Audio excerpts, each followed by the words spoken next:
wash this real quick. We're doing a thing. We are doing a thing. Megan is making death sticks. No, kefir. I think it's pronounced kefir. It is a fermented milk drink. You take these little things called kefir grains, you put them in some milk, and you wait.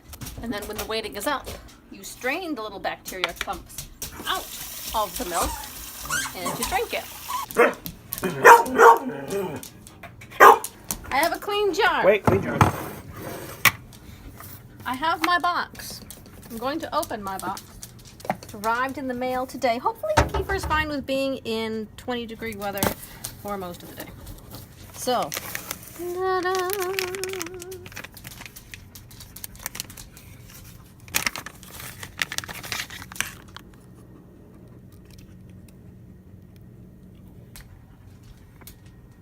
She put it in milk so that it could survive on the way. That's its little food. Oh, is it squishy? That's just milk. Ew. It's milk in a bag. So I got a little strainer over here. I heard don't use metal strainers for kefir because it's acidic and it will leach the metals into it. So I bought that nifty little plastic strainer from Amazon.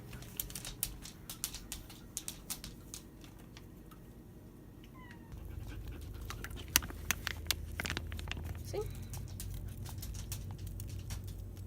You. That's a little thing made up of bacteria and yeast all living together. Mass hysteria. Mm-hmm. There it is.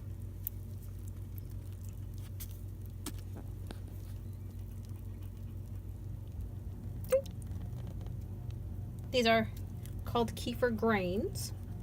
Oh, there's one more little grain. Don't be left behind, little grain. You could help by holding something. I'll do it. I'll do this.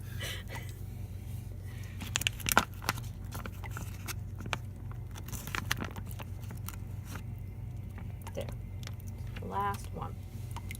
I'm going to put them in this little jar. They look like they're about a tablespoon. How much milk for 1 TBSP kefir grains? 2 tablespoons is 2.5 cups. So 1 tablespoon I'll put in 1 cup. So this is 500 milliliters. So that's about 2 cups. So I will fill it halfway with milk. Get me some whole milk. And the thing is, apparently using raw whole milk is best. But we don't have any raw milk in this area. And then the only organic milk or grass-fed milk I can get is ultra pasteurized. And I read somewhere that ultra pasteurized might be bad for it. I don't know if that's true. So I just got the regular whole milk that has been pasteurized but not ultra pasteurized. So I'm just going to fill it about halfway up.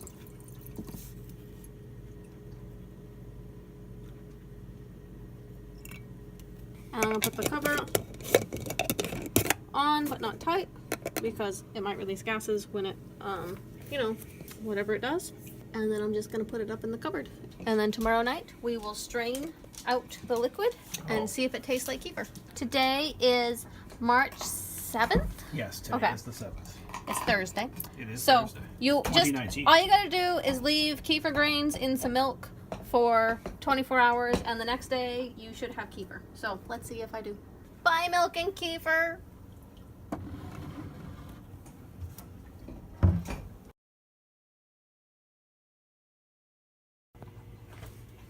Hello.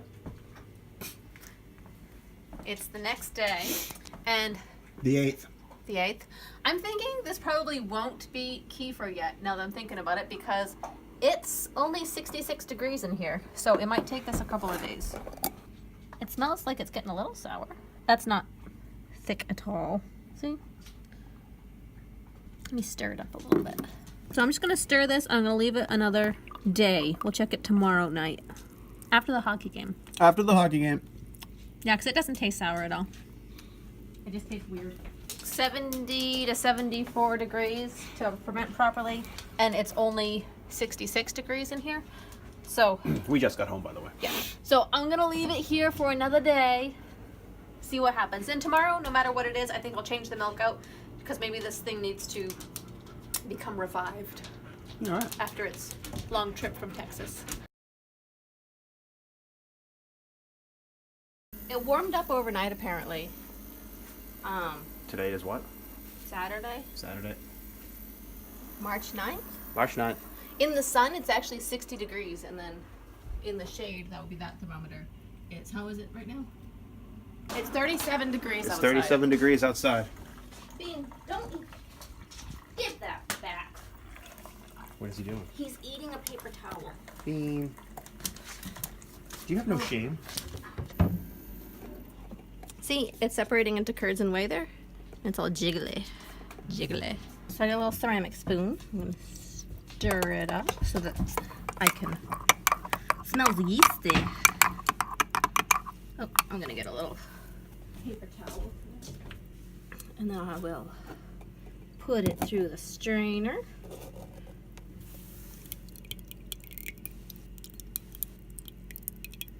See what we get. Whoops.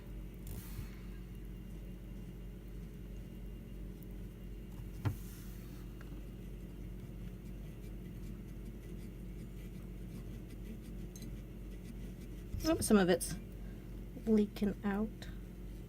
Well, some of it's on the outside. Most of it's on the inside. Little bits on the outside.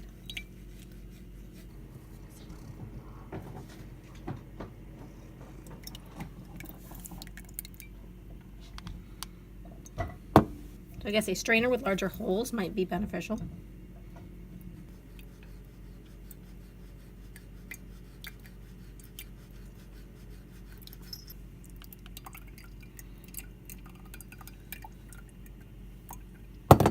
All the stuff I'm straining into the other jar is now like liquidy, yogurty, and you drink it.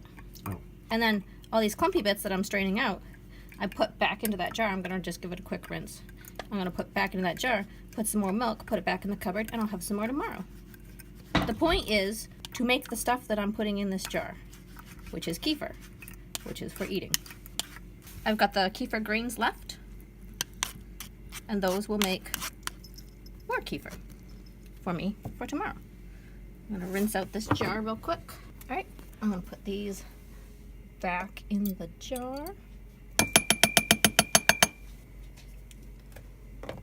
Gonna add some more milk. And I wonder if this, I don't know if this even tastes good right now. Let me see. Add in some more milk. Oh, that's a little more than I added last time. We'll see how long I can even.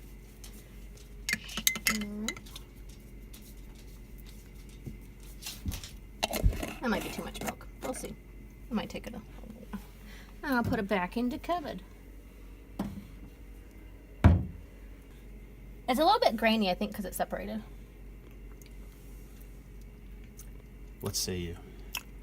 It's a little bit yeastier than the store-bought, but it's sour and tastes like... Describe yeastier. What is yeastier? Well, you know when you're baking bread or anything and you get the yeast smell? Oh, the smell of baking bread, yes. So it has a little bit of that taste to it because I think probably because those kefir that you get in the store, they just pick like 12 strains of bacteria, they make a powder out of them, and they mix it. The little clumps that I put in there are like 30 or so little bacterias and yeasts, so this is a little yeastier tasting. But it's sour, and it's thick like it should be. Mm-hmm. I think it'll be better cold, but I do like it. I like drinking just like buttermilk too, though. So I'm going to refrigerate this to make it nice and cold, and then I'm going to drink it. And I'll have some more tomorrow. And it's good for you because it's all probiotic.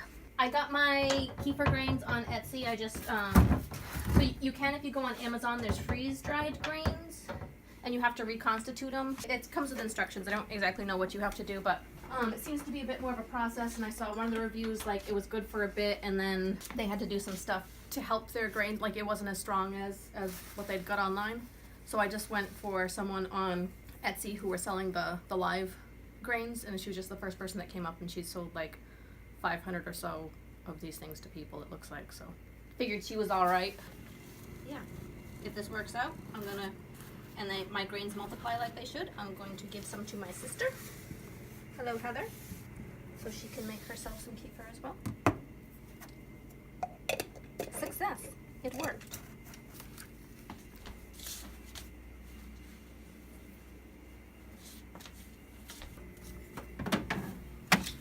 Kefir.